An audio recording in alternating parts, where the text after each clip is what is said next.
देखो अपना जो सवाल है 6 1 का छठा प्रश्न है, इसमें हम पग विचलन विधि से हल करेंगे। कौन सी विधि से? पग विचलन विधि से।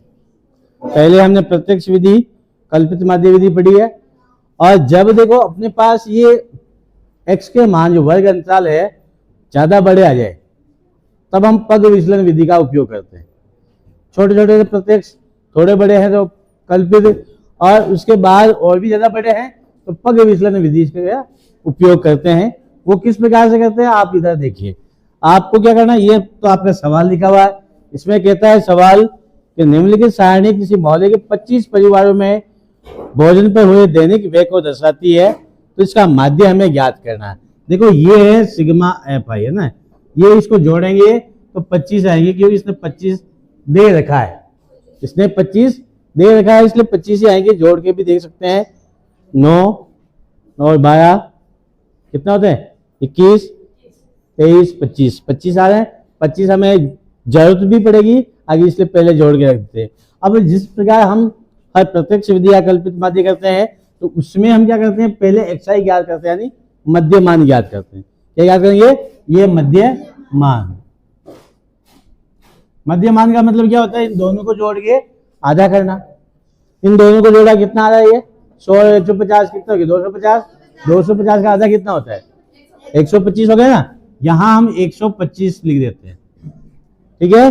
फिर देखो इसके बीच में अंतर कितने का है, 50-50 का, तो हम इसमें 125 50 और जोड़ेंगे तो 175, फिर 25 50 जोड़ेंगे 225, फिर 50 जोड़ेंगे 275, और ये 325।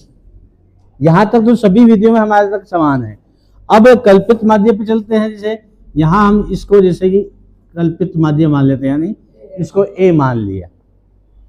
क्या मान लिया हमने, ए मान लिया। अब अपने पास यहाँ पर देखो यू आई याद करना है। कल्पित माध्य में हम क्या याद करते हैं, डी आई याद करते हैं।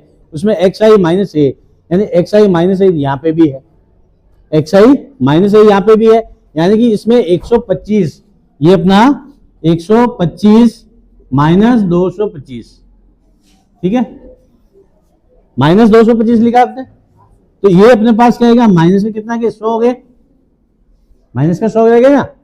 अब बटा एच, बटा क्या लिखा इसने, एच। एच का मतलब होता है इसका वर्ग अंतराल का अंतर, इसके बीच में अंतर कितना है 50 का, यानी कि ये 100 है, इसमें हम 50 का भाग देते हैं, अपने पास क्या आएगा -2। कितना गए, -2। यहां हम लिखेंगे -2, ठीक है। सेम प्रोसेस यहाँ पे भी करना है, 175 माइनस 225, ठीक है। अपने पास 50 आएंगे, 50 में 50 का भाग देंगे, माइनस का 1 आएगा, यहाँ 0 आएगा, यहाँ 1 आएगा, यहाँ 2 आएगा। यहां से ऊपर हमेशा माइनस में आएगी संख्या है, और यहां से नीचे हमेशा प्लस में आएगी, क्यों, जिसको कल्पित माध्य अपन मान रहे हैं उसको, ठीक है। यहां तक समझ में आ गया, यहां तक कोई दिक्कत है बेटा, नहीं है ना। उसके आगे चलते हैं हम अपने पास। जैसे कल्पित माध्य में हमारा क्या था, एफ आई डी आई था, यहाँ पे क्या है एफ आई यू आई, यानी एफ आई ये है, यू आई ये है। 4 दूनी 8 माइनस के 8, 5 इंटू -1 माइनस के 5, 12 इंटू 0 0, 2 इंटू 1 2, 2 2 4, ठीक है। अब हम इनको जोड़ लेते हैं, ये माइनस के 13 और ये प्लस के 6, ये सिग्मा एफ आई यू आई आ गया अपने पास। सिग्मा एफ आई यू आई आया, कितना आएंगे, ये माइनस के 13 है, ये प्लस के 6 है, तो किसकी संख्या ज्यादा है, माइनस की। तो कितना बच गया अपने पास, माइनस के 7 बच गए ना। यहां माइनस के 7 लिख दिया हमने। अब इसका जो सूत्र है वो मैं आपको लिखता हूं, माध्य का ना, माध्य x बार बराबर a plus sigma F I you I upon sigma F I into H. यहां पर अलग से क्या है, देखो कल्पित माध्यम में अपने पास क्या था, एफ आई डी आई, यहाँ एफ आई यू आई ये है, बटा सिग्मा एफ आई इसमें भी आ रहा था, दूसरे वीडियो में भी आ रहा था, यहाँ इंटू एच। एच का मतलब ये पद आपका वर्ग अंतराल कितना है वो सारा यहाँ पे हमें लिखना है, ठीक है ना। वर्ग अंतराल जो भी अपना आया वो यहाँ पे लिख देंगे। कितना आया यहाँ पे 50 का ना, 50 लिखेंगे।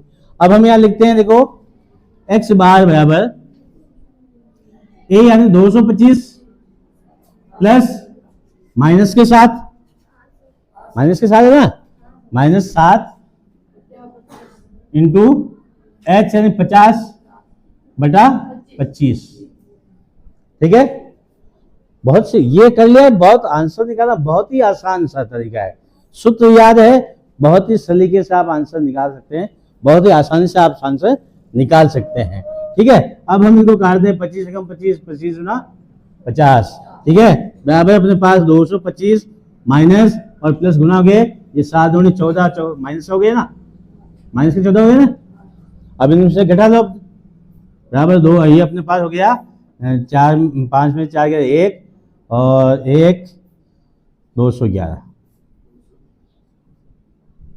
ये आपका जो x बार है पग विचलन विधि से हम इस प्रकार से ज्ञात कर सकते हैं। देख थोड़ा सा अंतर बस, कल्पित माध्य और पग विचलन बिल्कुल थोड़ा सा अंतर है, यहाँ बटा h करना, बाकी उसमें भी हम xi माइनस a कर रहे थे, यहाँ क्या करें बटा h, तो संख्या और छोटी होगी, उस h को हम यहाँ लाके वापस गुणा कर देते हैं, अपना सवाल आसानी से हो जाता है, इजी वे से हो जाता है, कम गणना गुणा भाग से हो जाता है। ठीक है ना, समझ में आई मेरी बात, क्लियर है? अब आप लोग करोगे सवाल? ठीक है।